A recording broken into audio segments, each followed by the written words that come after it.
लगता है। वो उस घर के बाहर बैठ जाती है और वहाँ एक आदमी आता है। ये है जेस टेलर। जेस चांदी की खान का केयर टेकर है। जेस कादी से कहता है कि क्या मैं आपकी कुछ मदद कर सकता हूँ। दरअसल ये घर जेस का है। कादी जेस के साथ फ्लर्ट करने लगती है।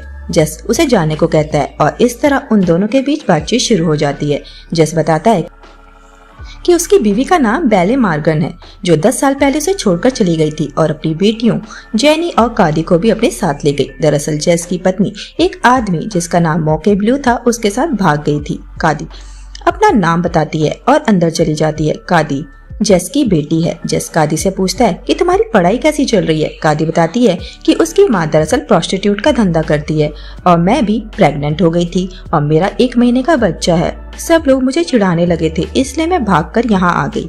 क्या मैं आपके साथ रह सकती हूँ?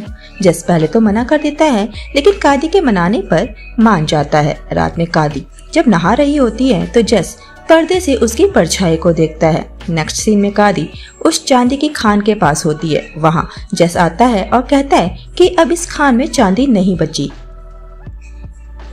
इसलिए इसे बंद करना पड़ा। कादी कहती है उसमें इतनी चांदी तो होगी कि 2 लोगों की जिंदगी कट जाए। जेस पूछता है कि क्या तुम यहाँ चांदी के लिए आई हो? बुरे लोगों के साथ तो बुरा ही होना है।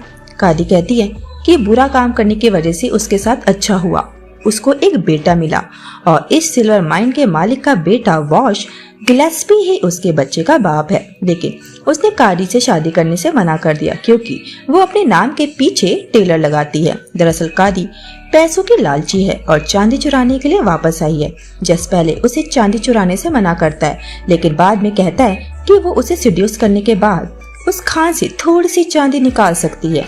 फिर वो कादी को चर्च ले जाता है और उसकी कहानी वहाँ के लोगों को सुनाने लगता है। कादी वहाँ से चली जाती है। जेस घर पर उसका इंतजार करता है।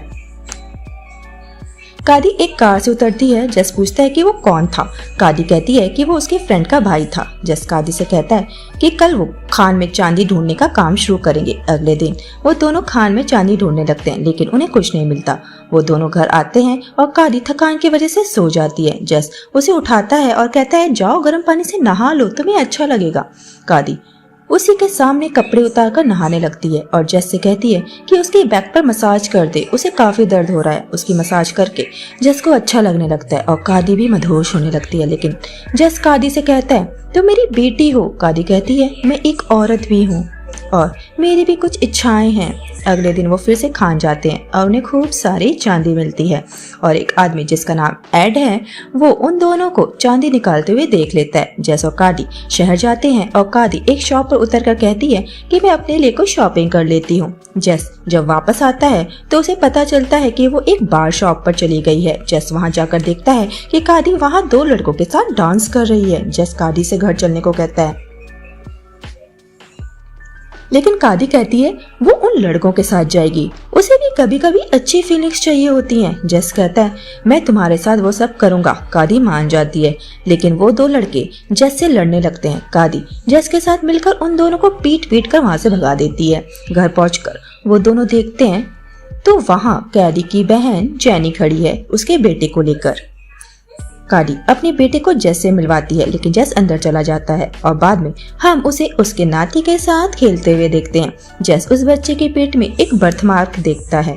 तभी वहाँ जेनी आकर जेस को बताती है कि वॉश कादी से शादी करने के लिए मान गया है और कल उसे लेने आ रहा है। वॉश कादी के पास आता है। कादी उससे पूछती है तुम यहाँ क्या करने आए हो, चले जाओ यहाँ से। लेकिन वॉश उसे मना लेता है और जेस के पास जाकर उससे माफी मांगता है और सब उसे माफ कर देते हैं। वॉश कादी से कहता है कि वो 2 दिन बाद उससे शादी करेगा। वहाँ जेस की पत्नी बेले जेस के घर पर ब्लू और एक म्यूचुअल फ्रेंड एड के साथ आती है। बेले काफी बीमार है। ब्लू कहता है कि वो चांदी की चोरी के बारे में जानता है। बेले ब्लू पर हमला करती है, लेकिन ब्लू उसे मार डालता है और बेले के अंतिम संस्कार के दौरान जेस को पता चलता है कि एड ने ब्लू को उस चांदी की खान और चोरी के बारे में बता दिया है। वो गन लेकर खान की तरफ जाता है और देखता है ब्लू चांदी की चोरी कर रहा है और जेस को ब्लू के पेट पर सेम बर्थमार्क दिखता है जो कादी के बेटे के पेट में था। जेस को समझ आ जाता है कि वो बच्चा ब्लू का है, ना कि वॉश का। पहले ब्लू को मारना चाहती थी। जस ब्लू को शूट कर देता है और मरते मरते ब्लू जस को बताता है कि ये मार्क सिर्फ लड़कों को मिलता है और कादी तुम्हारी नहीं मेरी बेटी है, इसलिए उसके बेटे को भी सेम मार्क मिला था। जस ब्लू को गहरी खदान में फेंक देता है। जस वो से मिलता है और झूठ कहता है कि कादी के बच्चे का बाप आप नहीं है, ब्लू है। जैसा मार्क ब्लू के पेट में था वैसा ही उस बच्चे के पेट में भी है। दरअसल जस अब जान चुका था कि कादी उसकी बेटी नहीं है और वो उसे कुछ भी करके पाना चाहता था, इसलिए वो वॉश को कादी से दूर रहने के लिए कहता है। वॉश कादी से मिलकर एंगेजमेंट तोड़ने की बात करता है, लेकिन जस उसे कादी से मिलने से मना कर देता है। अगले दिन कादी शादी की ड्रेस पहनकर वॉश का वेट करती है, लेकिन वो नहीं आता। नेक्स्ट सीन में हम जस और कादी को देखते हैं। जस कादी की थाइस पर हाथ रखता है और कहता है कि कल से हम उस खान में काम शुरू करेंगे। कादी मान जाती है। अगले दिन वो दोनों खान में काम करने के लिए जाते हैं और कादी रास्ते में गिर जाती है और जस कादी के साथ घपाघप करने लगता है और वो सब करते हुए उन्हें ऐड देख लेता है और पुलिस को बता देता है।